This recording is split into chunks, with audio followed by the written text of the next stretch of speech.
Mister Accurso Sclafani, ancora una volta il calcio si rivela crudele, perché dopo un ottimo primo tempo, una delle primissime palle gol illicata con un gran gol tra l'altro di Maitini, decide una partita che ai punti il Camarat non avrebbe meritato di perdere. Sì, hai fatto un'analisi attenta. C'è il rammarico, ripeto, perché ai punti il Camarat perde, però io esco contento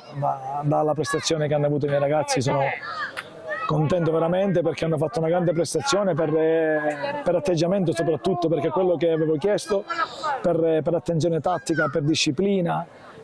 permettimi di dire anche per le occasioni che abbiamo create, provate, riprovate sullo studio degli avversari, e quindi siamo contenti. Potevamo secondo me avere la possibilità di andare in vantaggio prima nel primo tempo e poi magari recuperare dopo che siamo andati sotto. Siamo stati sfortunati, a volte siamo stati frettolosi nell'ultimo quarto di campo, però ripeto, possiamo migliorare perché la squadra ha dato dimostrazione che sta cercando di amalgamarsi nel più breve tempo possibile. Ricordo che siamo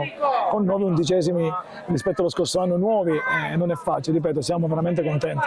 Ecco, al netto del risultato, come dicevo introducendo la partita, questo era sia il primo giorno di scuola che un esame, visto il grande lavoro fatto in estate a livello atletico. Dici un po' al di là appunto del punteggio, che squadra hai trovato e soprattutto che margini ci sono, soprattutto dal punto di vista atletico e di amalgama del gruppo? Ma poco fa quando ti dicevo che siamo contenti è per questo, perché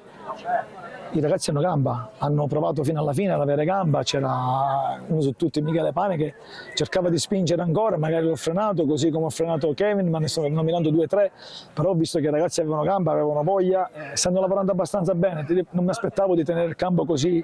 bene per tutto questo tempo, però devo essere sincero, a parte qualche piccola ripartenza che poi abbiamo dovuto concedere per forza di cosa, perché ci siamo un po' spinti in avanti, ma per il resto sono contento perché fisicamente i ragazzi stanno bene, ma poi è relativa la preparazione, per come la vedo io, poi alla fine devi soltanto cercare di essere bravo ad amalgamare un gruppo e piano piano, giocando, lavorando, prendi la condizione migliore, perché non è detto che facendo un mese di ritiro e sei subito in condizione, però i risultati sono importanti, è importante anche l'amalgama che ha avuto il gruppo nuovo ed è la cosa che ci fa ben sperare, c'è tanto da lavorare, sarei stato molto più deluso